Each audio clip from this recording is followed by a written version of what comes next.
Some viewers may find the following video disturbing. Viewer discretion is advised. Hey everyone, welcome to the discussion for Endless Winter Paleo Americans. Game by Fantasia, which I don't know anything about them. Nope. And I don't know anything about this designer either. So this one was one that was actually brought to my attention by a buddy of mine. Like, he's huge into... Basically, if the Miko is the artist, he's just like a fanatic over... I actually backed this, and I don't even really remember why. Right. Like, it was just kind of one of those, I'm like, okay, cool. I remember seeing it and thinking about backing it, and just didn't do it. Yeah, in fact, it was one of those as it kept getting announced. Mm-hmm. Like, I was like, did I back that? Right. Like, I don't even remember. And then I got it all in. So this is I think this is one of those games that a lot of people are like you're seeing it a lot online. Mm-hmm. Like, a lot of people are talking about it or playing it or selling it. Right.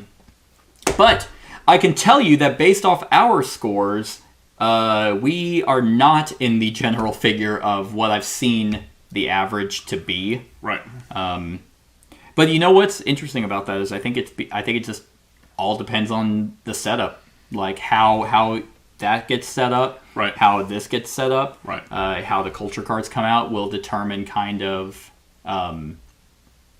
like your play style and the strategy that you're going to go about. So I think we did pretty good. Yeah. I'm not too upset by it. Like, I'm not over here kicking myself, losing by 2 points, getting ready to put a fucking bullet in my brain.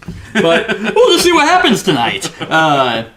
Roll the dice. No, I was telling Zach, yeah. When we were playing Bitoku, that, like, if I lose, especially by that, I'd rather lose by that than by, like, fucking... Yes, like, man, 100%. How do I even get that many points? Like, because at least that's like, okay, let's see how it is. Oh, it's so close. Ah, damn it. Versus you're miserable the entire game, where it's like, I don't fucking know what's going on. Right. But when we play Bitoku, it's like whenever I lose a game, if I can pinpoint, things I missed or better opportunities, that's always encouraging to go back and be like, oh, okay, yeah, I see it.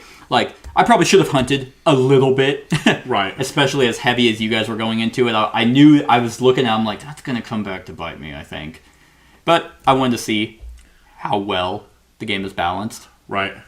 About halfway through, I decided that hunting, because the points I was getting from, like, these was not equaling even close to what you were scoring.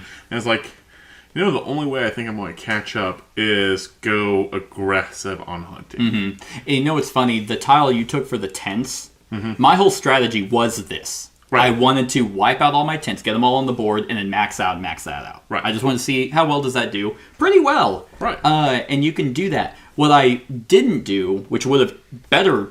done the strategy better, is if I took the one, because I knew I was going to get my tents out, right, and then spread them out to different terrains. Right. But I just didn't do that. But yeah, overall, what do you guys think of the game? I really enjoyed it. So we talked about comparing these to like Dune Imperium and Arnak. Well, you said that. Yeah, I don't think they're similar at all. No, I don't think so. When you said that, this was going to be more of a deck builder, and it's not. It's no, even less so than Arnak or. Yeah, I mean, right, I think Dune Imperium is. Dune Imperium is a more classical deck builder, right? Like 100%. Yeah, the Lost Ruins tries to do. I think it does worker placement and deck building really well together, but Dune Imperium is a more solid deck builder. Right. When you said that actually took me by surprise because I hadn't heard that comparison at all. It's been the topics of a couple of YouTube videos that I've seen. So that's why I had forgotten that was a thing because a couple people posted videos months ago. So I'm sure they got the video you sent, it was described as a deck builder. It was. But I hadn't heard the comparison to Lost Ruins and Dune Imperium. But they're kind of the I think this is closer. Biggest deck builders for a while. True. Well, I think the reason why it's starting to make sense, it's because it's worker placement and deck building. Yeah. Mm-hmm. This would be closer to Arnak than I think Dune Imperium, just because it is more light deck building. You do deck build, and I think that is a viable strategy. Mm-hmm. In some of the run-throughs I've seen, the guy's deck was massive. Like he was just getting specialist after specialist. And yeah, I mean, you're going to have a bunch. So if you go in, like he was going like during his final round in the Eclipse phase, he's like 10. It's like, Jesus Christ. Right. And then you flip, and they're all specialists. And so it's like you're just running rampant with 10s and going up on tracks. But Right. like a normal deck builder, there isn't a large spread amongst like you're only able to buy 5 different cards, and you're only able to buy what are the cards called? Culture Cards. I'm always afraid to buy those because I'm afraid that they're going to muddy up my deck and I'm not going to have what I need. So you need to balance them out. And the best part about this entire game of deck building, because one of the things that's still to this day, and I love deck building now, used to hate it. Like, Right. it used to be my least favorite, like, genre of gaming.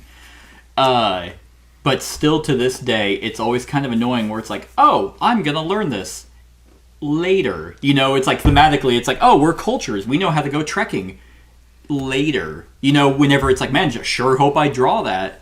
But in this, it's not the case. Yeah, of course, getting some specialists and stuff will go directly to your discard pile, but getting culture cards and stuff is like, first turn I'm going to go there, because that's I think the very first card I got was Spears. Yeah, the triple because I tools knew was so good. Yeah, because I knew my guy was only going to give me food, so I was like, Right. okay, well, I need tools. Right. And so it's like, okay, get this now. Next round, boom, it's already ready. So I think you were still first player on it, and I was surprised that this got to me.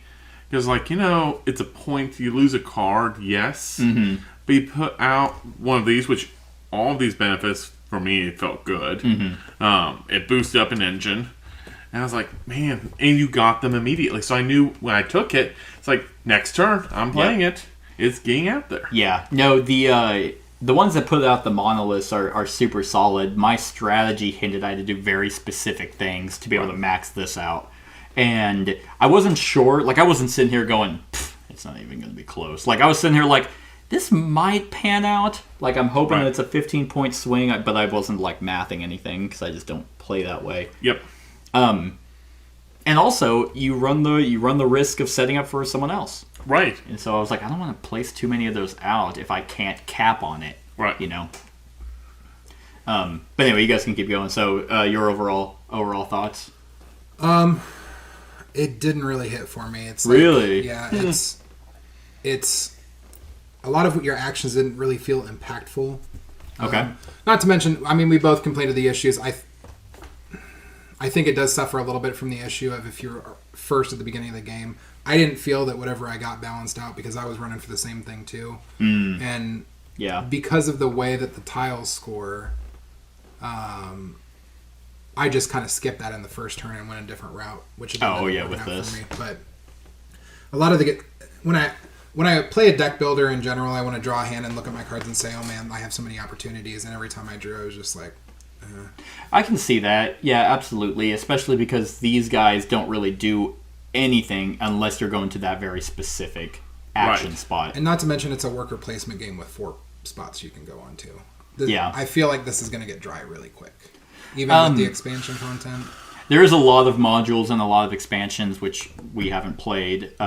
I'm very curious about all of those because I know at least in the base game the modules make the icebergs something. Right. Like, so that would have been really huge if we played with that module. And then there's also a rest module, which I don't know really what that does.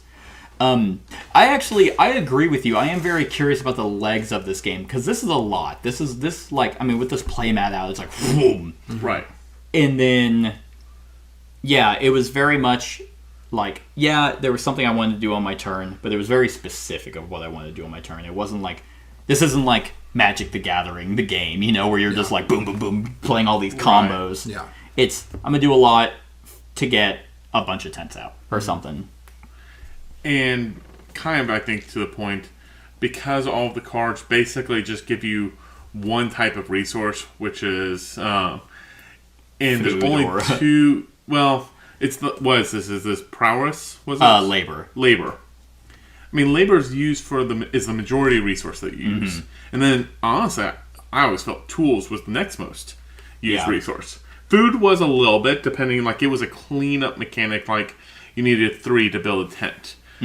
So you just kind of planned around like, okay, I have that 3, but really food was labor, and so it really didn't matter what my cards were.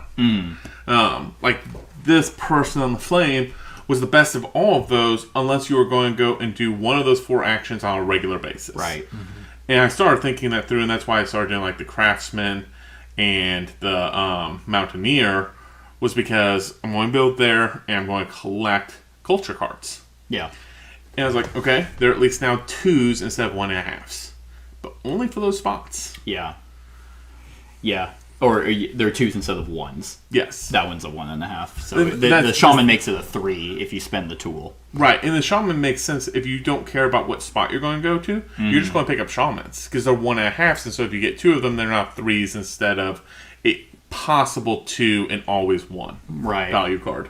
And I think, if you really think about it, at the end of the day, it's like the 4 worker placement spots are the 4 strategies. Right. You want to go set collection of animals. You want to go tents. Right.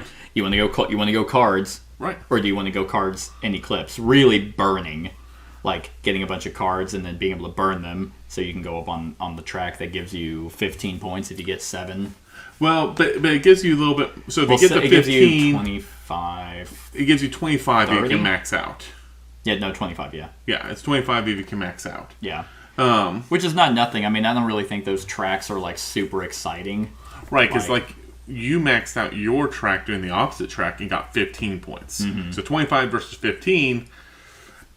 Okay, but you're getting a little bit other benefits through it. You're getting This is also cards. based. If you had taken the place where I was at, you would have gotten a lesser value. Mm-hmm. So this overall, I misunderstood how this scored at the end of the game. I thought I was going to get about twice the amount of points that I got. Yeah, like feeding into this feels a lot more impactful than feeding into anything over here. This just seems like kind of an afterthought. Yeah. Also, even getting up to the top of the track, it's like, okay, that's 15 points. Like, if I max it out, which was my entire strategy. And at least this you're getting constant resources from, as well as points. You constantly have the option, but this... Right. But I will say with this one, so if you can get the 7, all you had to do was be here, and you were equal to what Seth was by maxing out that track. Yeah. Because it just cares who's in the lead gets not this who's at the value. top. It's Not just who the has fact of top. getting the extra 10 points. Yep, But it's those 10 aren't points. even for... Oh, seriously? I could have just moved up? Yeah, that's... But you also A lot got of the wasted you also got the 10 space. points for going all the way up there. Right. Which, anyone else could, but that's all they're getting. Like, Yeah. But I guess like it's if really I just- passed you, I would have gone this score versus and you would have hit that Yeah. one. Yeah. So there is, to me, that one you do want. If you're going to go for that strategy, you definitely have to beat everyone else on. Is it worth the extra 10 points to go all the way to the top? Maybe not. yeah, really, I kind of like the other track better. Thinning out your deck is good, but because I wasn't getting a bunch of these, I didn't really need Right. to.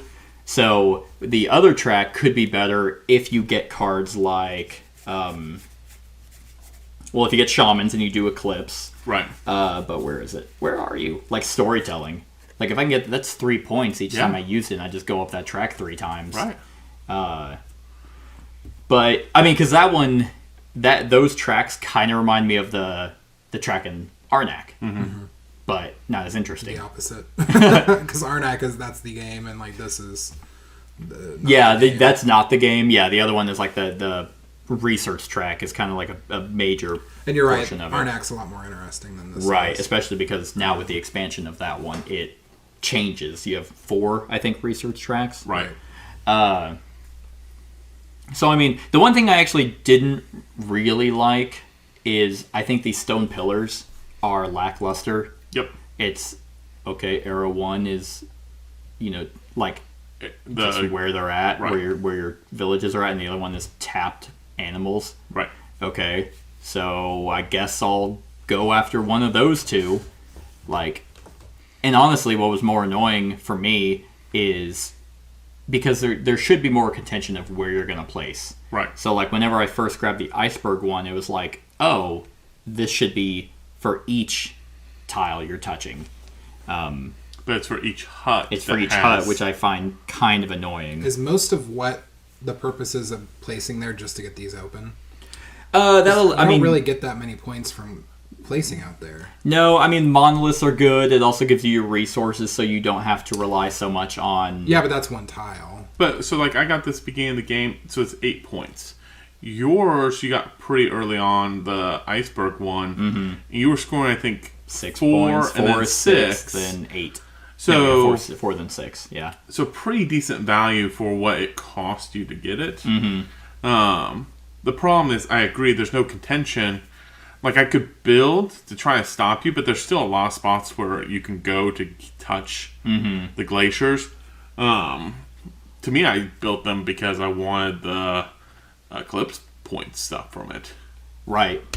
Yeah, I mean, That was it. that's really it, is you're doing a lot of stuff just to kind of prep for... I mean, really, all these do is just Eclipse. Right, and so like for me, that's why I went for the 2 tools. It's like, I got that one pretty, like I think round 1, maybe round 2, and it's like, 2 tools every time at the beginning, that's pretty solid. Like, that's hard to beat. Yeah.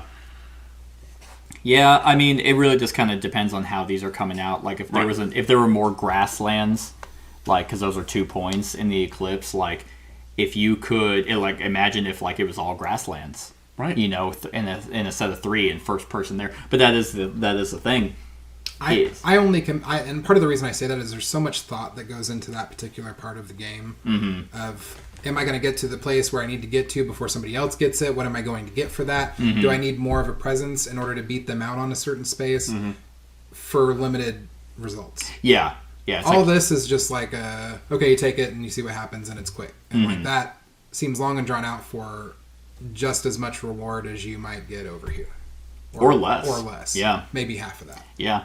I mean, because obviously what it would come down to is if this comes out a very specific way, like, again, like 2 grassland tiles next to each other.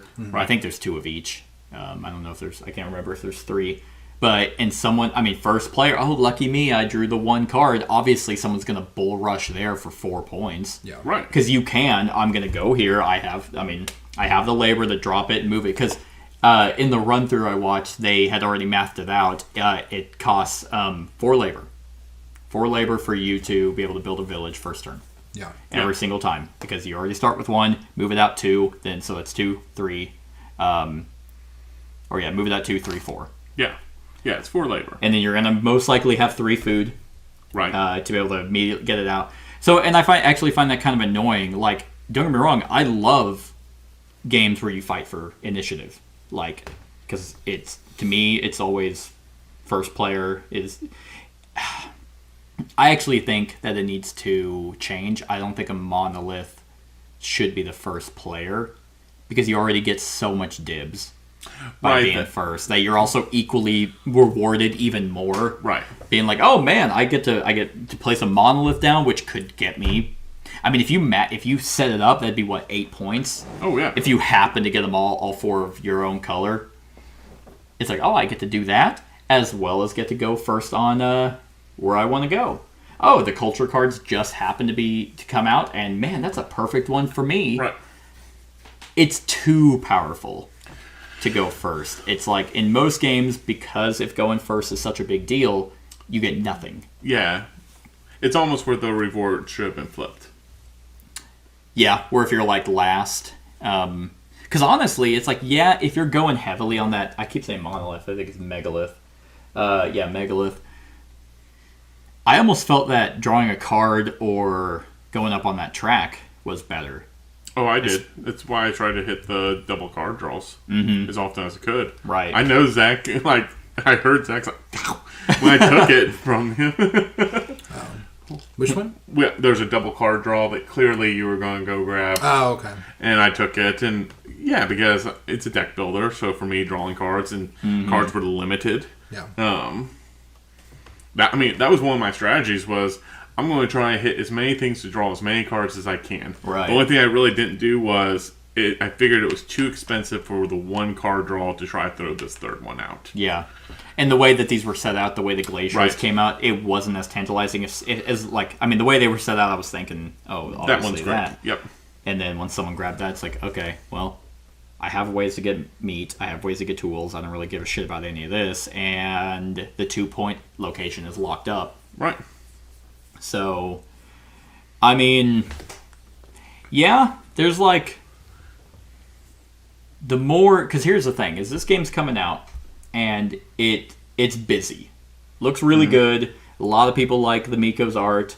I actually think it works really well here. Yep. Typically in all the other Garfield games, I think they're atrocious.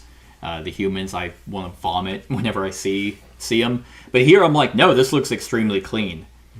And because there's a lot of things going on, I actually think, Zach, this one has kind of peeled back the layers of like, yeah, there is a lot of stuff going on, but it's all surface level. And here's Yeah. the thing: It's the very first interaction in the game that we had is, I wonder if we're going to do the same thing.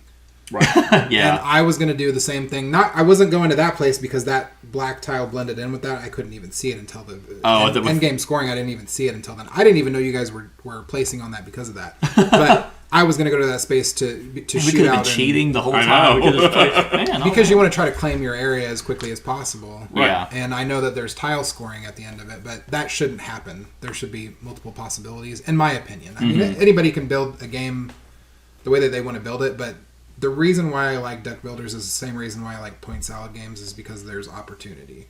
There's opportunity, there's things that chain together, and neither of which really apply it to this game, in my opinion. Yeah. I mean, I will say, like, if we're, like, it's kind of the same way in, at least in my, like, 4 games of Dune Imperium, where it's like, I wonder if we're going to do the same. Yeah, wow, you got water! All right. So, at But least... there's a lot of options and routes to go Right. through that game. I will say this one at least doesn't block you. True. Like, Yeah. it's not like, oh, man, I wonder if we're going to go here, and I take that, and now no one else can. The only block is you can't put 2 villages in the same spot. Yeah. There's still a lot of spots to go for. And even villages. then, like, if I went there first, like, this only kind of solidifies that I have it. But once again, all it took is, like, Zach could have came here and then moved one of his tents here. Right, And or it's like, build oh, another actually, village there and done. yeah, and it's like then you have 4 strength. So it's Right. like you don't. There's no like perma block except for the megalith area. Right. But it's still such a big map. Like we maybe covered half of it. But you have such a small amount of actions. Your actions have to be extremely optimal if you want to be competitive in this game, and that therein lies the turn order track and like other things. If you get a little bit behind, you're not going to have a good time. Yeah, I will say in the run through I watched of just the base game, one guy just, I think he finally got points by like era 3. Really? Yeah, he just, and I was sitting there, I was like, what is he doing different? Like yeah, he had a bunch of animals which don't do anything, and he got like 50, 60 points by the end of the game, but the other ones were at 120. So I'm sitting there, I'm like, well, what are they doing? Oh, I know. There happened to be 2 black tiles, so they were Right. doubling up on monoliths. And that is one of the things, like, again, the monolith is important because it's giving you extra resources to prep you for your next turn. Yeah. Whether that's cards, tools, food, animals, temple track, whatnot. It's just extra resources. Yeah. And that's far better than anything else on there because you have the option. You have multiple options whenever you go to this board. You can get points, or you have a few different options on what you can take. You may not always get what you need, Right. and oftentimes you're going to get more than what you would get on there because there's like a couple sections that have like 2 hammers or 2 of such and such. Yeah. Yeah. I mean, but even at the end of the day, like, that megalith board is purely... I'm looking at it, it's like, wow, tools or food. Like, what do I want? Or drawing cards. But or we covered taking up a lot of the animals, good ones. or Right, but taking even... the. I mean, I to always forget what those are. culture cards. Yeah. I mean, but to Zach's point, it's all the ones that we took were just ones that moved us up those tracks, and those tracks don't really do anything until the end of the game. Right. So, which was my whole point. Like, the reason I was going there was to max out because I wanted to get that done Right. with.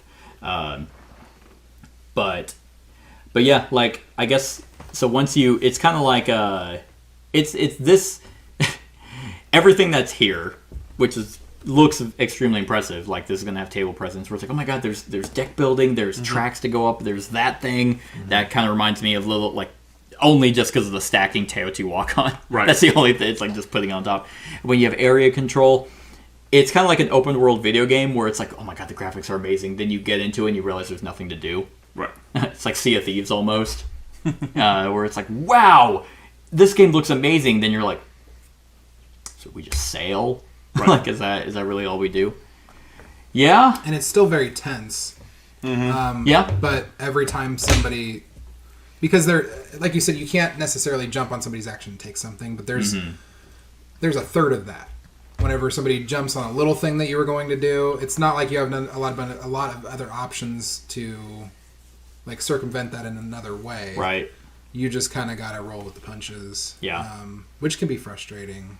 Yeah, I mean, that's any worker placement game, really. Right. it is. But in the other thing is, like, we were talking about this in during the run through, where I was like, oh, I haven't hunted at all. Right. These are the two I started with, and these are the two I ended with. Right. And I was like, I wonder if that's gonna hurt me if I just didn't get anything. So it's like, I think you run out of things to do when you have to do everything. Mm-hmm. Like, it's like, sure, could I have probably gotten 2 more points somewhere? Yeah. Like, if I had like looked a little bit deeper, and it's like, oh, you know what I could do? Instead of moving them all into here, I could have moved them, out to like get some of that. Yeah. Like, I could have done this with all the movement I could have generated. There would have been the 2 points, we would have tied, and then I would have won because of tiebreaker. Once again, first turn order is pretty big. But then it's like, well, what's the justification to come back and play a game? Especially this one. Yeah, I mean, I think, and especially with this theme, like, this theme is like super exhilarating. If you really like Dune Imperium, if people are comparing them to that, if you really like Dune Imperium, what's making this one better? Top that one? Yeah. Would I play this over $50? That's actually what makes it worse. Compared to 50? Yeah. Well, if you spend money on something, you got to play it. And it has to be the best. Yeah. That's the thing, is people have buyer's remorse, and they're just like, I gotta like it. Because it's like, would I rather play this or Lost Ruins? I'd much rather play Lost Ruins. I agree. And I mean, granted, this does have a bunch of expansions, like big box expansions too. Like, like there's what was it, Rivers and Rafts, which bring in like other things that attach over here. Mm-hmm. The caveman paintings, which is very interesting, with the dry erase board that becomes final scoring. Right. At the end. Oh, sorry. It also is Eclipse Phase. There's different animal cards, lots of modules, like more tiles. So it's like. So when it says animal cards, like, are there more animal cards to choose from? There are. Yeah, there's a lot more animal cards in the expansion, as well as. And that might really change the game, because some of these have animal cards from the expansion. Look like they score or do stuff during the Eclipse phase. Yeah. Because again, like, I didn't start getting animals until at least round 3. Mm-hmm. Like, I kind of ignored animals. Like, the only reason I got animals was to feed my food. Right. And that's why I got like this. It's like, okay, I got quite a few sloths. Realistically, I'm just going to kill them off for the food and tools, and let's get a few points from it. Yeah. And then I saw, Seth is really cranking out some points and stuff. Maybe I need to go do set collection, because I don't think there's anything else I can do to meet the same point values. Mm-hmm. Yeah. I mean, and just how annoying would it have been, like, if I was like, you know what, last action, whatever, I'm going to go hunting, and I pull a woolly mammoth, and that was the end of it. That was how I tied it. Yeah. This is like, what the fuck? Like, but even then, at the same time, going hunting, that's my least favorite part of the game, is the hunting spot. Mm-hmm. Thematically, I like it. Okay, you go out, you're looking for animals, you either keep them as pets, and yay, or you kill them and you get stuff. Like, the saber-toothed cat makes sense. You get 2 tools because you're using their tusks. And then you get some meat for it. Like, that I don't mind. What I don't like is, I like set collection when it's earned. Right. When you actually have to work for set collection, and, like, I just don't like, I mean, how many times did you top deck exactly what you needed? Oh, another sloth. I mean, the thing is, because there's not that many types of animals. Yeah, you had a lot of different types covered. Yeah. Well, there's, 6 different types of animals, and because there's 10 of every set, it's not like it's super hard. And the ones that are rare, like the bird that I got, there's 5 of them. Yeah. I think the woolly mammoths, there's 5 of them. There are, yeah. I think those are the only 2. Oh, actually, sorry. I think there's 5. I think there's 5 of each worth 10, and then there's 5 woolly mammoths and 5 birds for a 60-card deck. And so, part of me is like, well, it's just not very hard. Like, if you're flipping 2 cards and I'm collecting 3 different sets of cards, the chances are I'm going to find what I want. Exactly, yeah. It's almost like they want everyone to be doing that. Because it dilutes it. Because then if I'm doing that, then maybe you're not getting everything you need. Right. But in strategy games, I want my strategy to beat your strategy. I don't want all of us to be doing the same strategy, and just whoever happens to probably jump ahead. Like, oh, I was first player at the beginning of the game, so that got me a leg up in this, and that's why I won. Right. It's like, no, I want to do this whole thing, get my own engine going, and that happened to work, and that happened to beat out whatever someone else did. Yeah.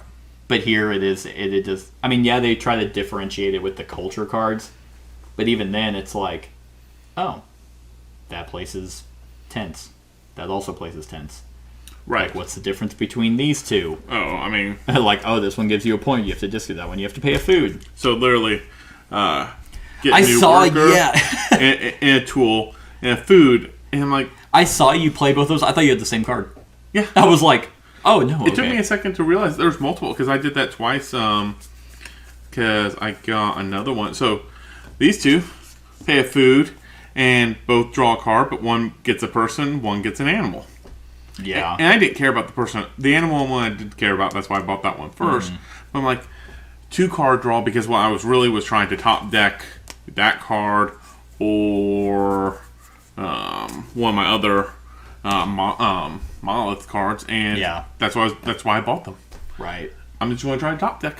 Yeah. I want to see what happens. I also don't like how the culture cards, you have to spend 3 labor Yep. to get a culture card. They're kind of And at the end of the expensive. day, they're worth 1 point. Yeah. Like, it doesn't really add for a viable, like in Lost Ruins, and remind me, Dune Imperium, do you get points for cards in your deck? No. Okay. I couldn't remember. So in Lost Ruins, there's obviously artifact cards and actual cards that are worth victory points. It's like, that's what I thought it was going to be here, and I was like, wait, so those level 2 era cards are still only worth 1 point? Some of them are worth 2? Like, yeehaw. Right. Now, I will say that level 2 arrow cards seem to do more stuff. They do. But at the same time, it wasn't drastic. Yeah. No, I mean, like, stargazing is you spend a tool to do a monolith and go up on a track. Right. That's good. Unlike any other action, if you don't have the resources, like, you're not going to be able to do any of this. Yeah. Yeah. I will say... You need resources to take actions up here, and you need resources to take action up there. Like, I mean, you have to be... I didn't find a lot of cards that allowed you to tap animals. I mean, there's other way to get resources, but that seemed like there was one up here. That one right there just happens to do it, but that's like the main way that you can get resources that I found. I don't know how you didn't get animal cards, so I don't know how you were getting resources. Oh, so that board gives you resources. This board gives you resources.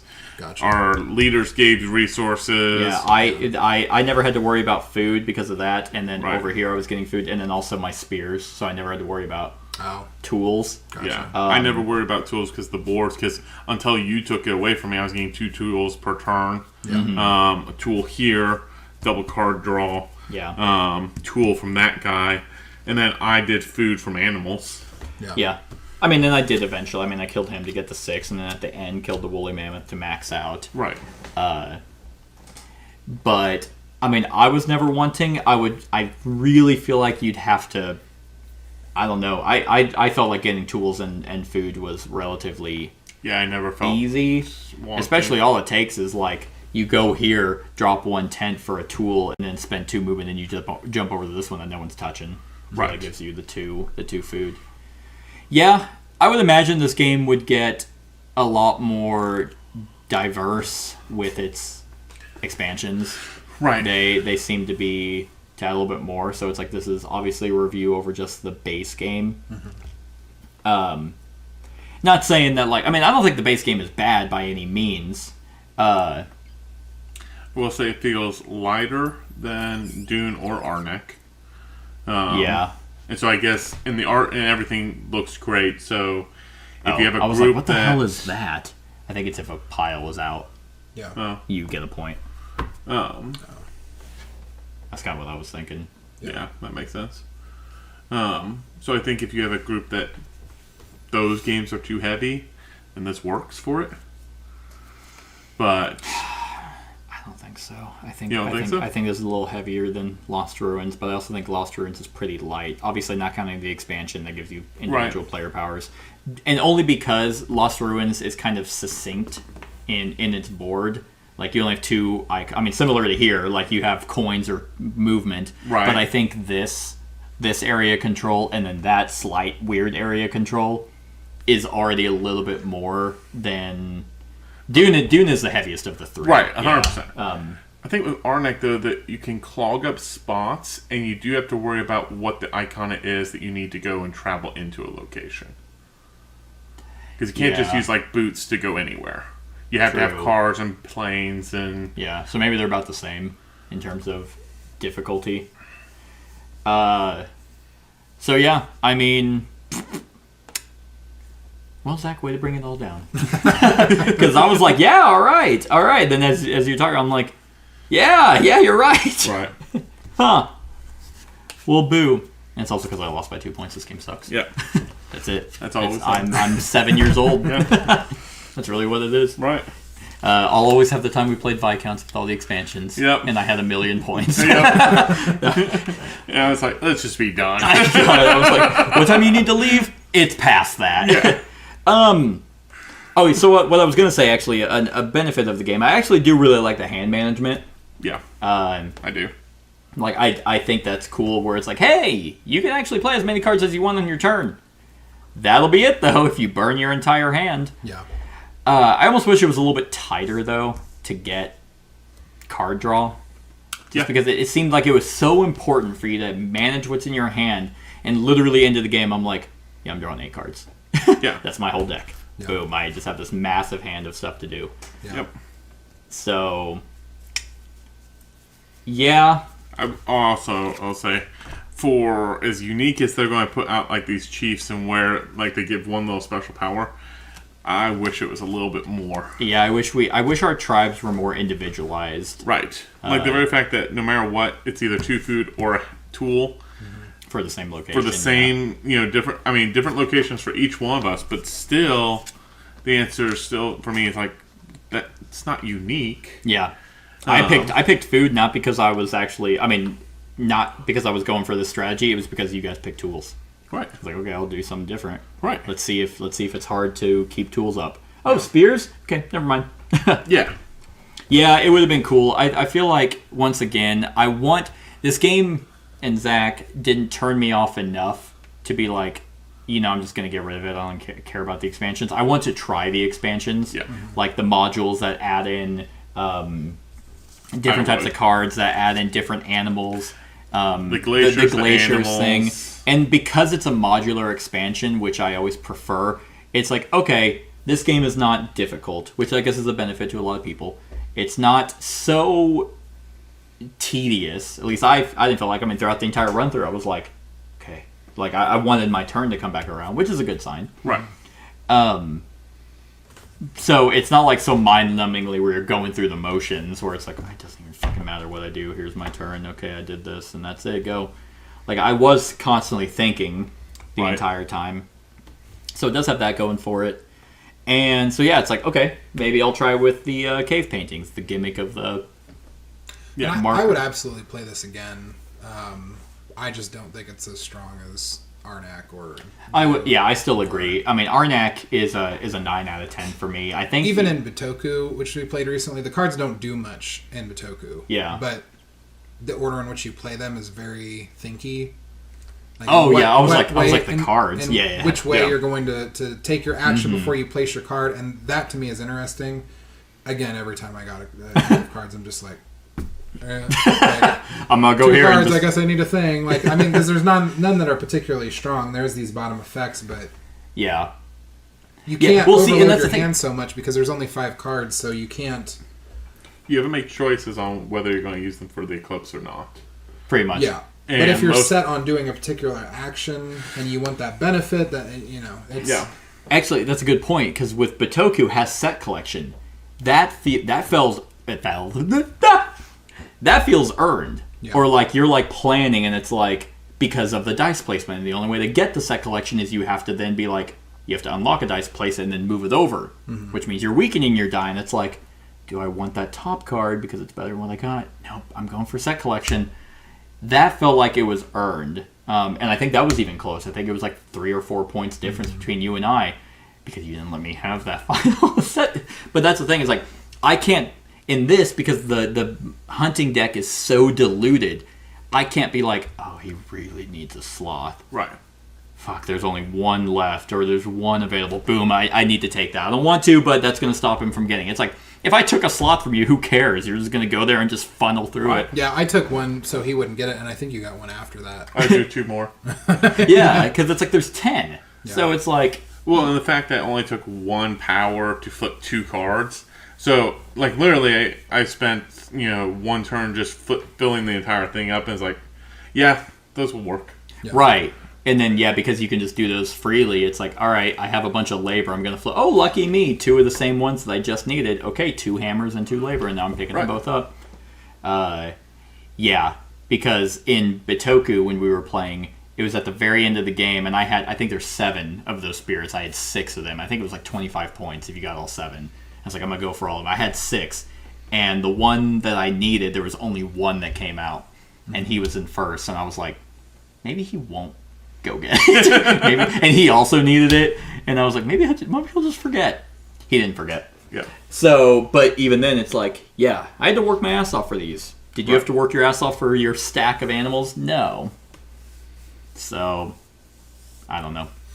All right. Well, maybe in the future, at least for the channel, we might just do a review over the expansions, at least the bigger box ones. Yeah. Like, I'm not going to do a review over each individual. The squirrel from Ice Age. So let's talk about that. All right. So on the scale of 1 to 10, what would you guys give Endless Winter Paleo Americans? Stupid name. That doesn't need to be there. Although this is like, have you guys felt the box? Yeah. It feels different. Like this is all raised and that feels rough, and this is smooth. It's like the wingspan cards. Oh no, it's no, it's kind of like feathered or whatever it's called. Yeah, like because you can actually kind of like the outline here. Here, I'll just let you can touch it. I'll pet it while you guys talk. Yeah. So we'll start with Zach. Zach. 7. 7. Yep. Yeah, that's kind of where I'm at. Like Arnak is a 9. I think Dune Imperium, I think I give a 6 and a 7 with the expansion. Mm-hmm. This is kind of in that same vein where it's like Dune Imperium is annoying, but at least you're right. Like at least the entire time, like there's a lot of stuff going on, so there's always so many interesting options. Here it's cleaner. I don't feel dicked from turn 1. Right. But yeah, it's also not that long. Like if this game was probably 30 minutes longer, it'd be like, okay, this needs to start wrapping up. It is only 4 rounds, and it's very quick. And and yeah, so even going through the Eclipse phase of going turn by turn, usually those kinds of things drag. I know, but it didn't. But it really didn't. It does matter when you go just because of that. Right. And that's the only reason it matters. But yeah, I felt the game was pretty clean in terms of its length. So I think a 7 with the potential to go up depending on how well the expansions are integrated. Basically, I think we're all on consensus that it just needs more depth, like more options here. It's pretty surface level. Yep. Add more things to do, which might be what this is. It might be a new. I would imagine that's a new. It might be with the spot. expansions, like with what they put in. And this is where I will. This is a negative to me. If you already know your game isn't good enough and needs expansions immediately, that's a problem. I don't think it's that they don't think their game is good enough. I think that they have a target audience. This isn't meant to be for Dune Imperium players. It's meant to be probably for Arnak players. And they're like, hey, if you want more complexity, then we already have the expansions. But I see where you're coming from. Like, it would be a problem if this was ass. If this was trash, and then they're like, try it with the expansion that we're going to charge later. That shit pisses me off. Yeah. But yeah, I think as of right now, I think Endless Winter will get a 7. I'm in between a 5.5 and a I 6. think I'm in between like a 2 and a 3. I don't really know where I'm at. I like a 2.5. Oh! It feels slightly above average, but currently only slightly. I'd have to play it again to really get a good grasp on it. Am I excited to play it again? Not necessarily, but with expansions, it might be more interesting. Yeah, it's becoming so hard to like be excited for games because it's like at a 7, a year or 2 ago that would have warranted staying in my collection, but now I'm sitting here at a 7 and I'm like, if I sold it, I wouldn't be upset. I've just started leaning more and more towards old Euros because their designs are always solid and very well thought out, and they're not shiny and bright. And this game is beautiful, but it just feels like a bit of copy and paste from other games. Yeah. Like here's a thing from one game, here's a thing from one game, here's a thing from one game. So pretty Brass art, Birmingham. $150. Yeah, let's bring that up. All right, on Mars again. Yep. Let's do it. Brass Birmingham on Mars. Yeah, and it's like how many people are gonna, this is gonna be in their top 10 games of the year and then never talk about it again. Right. So many times that happens. It's like, this is my number 3 of the year. It's like, really? I think that's Did you just the play syndrome of- only 10 games? There's reviewers who they spend a bunch of money on a thing and then they played this 2 times with their friends and they had a good experience the first 2 times and then it goes on a shelf and it doesn't get opened again. Yeah. Yeah. Yeah, like for me, it's coming to a point whenever I make my 10 of the year, it's like, I mean, I've played a lot and I keep a running list of games that are on this year, and it's like, yeah, I mean, my 10 is pretty set. If it's a solid game, it's like, this is definitively on there. Right. Where, I don't know, but it'd be hard-pressed for it to be beaten out. And I usually don't give a lot of credit. Like, let's say the expansions are amazing, and this jumps up to a 9 with the expansions. I don't give that leeway. Like, I don't sit there and be like, well, now it's my number 2. But if you play... I always hate that but, So, I guess we'll see. It basically is like, is this staying in my collection if the expansions are good? Right. If not, then I'm not going to bother. Right. So, what did you say, 6? Yeah, 5.56. Okay. All right. Well, that is Endless Winter, Paleo Americans, everyone. Let us know what you think of the game in the comments below. Other than that, like, comment, share, and subscribe, and have a wonderful whatever time of day it is for you. Hey everyone, thank you for watching, and I really hope that you enjoyed the video. If you would like to see more of my content, go ahead and click that subscribe button and the bell to be notified whenever I upload any new content. If you feel like supporting the channel, you can go ahead and click that Patreon link to be taken to my Patreon, and any help is truly appreciated. Other than that, stick around for any other run-throughs or reviews or cool top 10s or whatever I feel like putting on. Other than that, like, comment, share, and subscribe, and have a wonderful whatever time of day it is for you.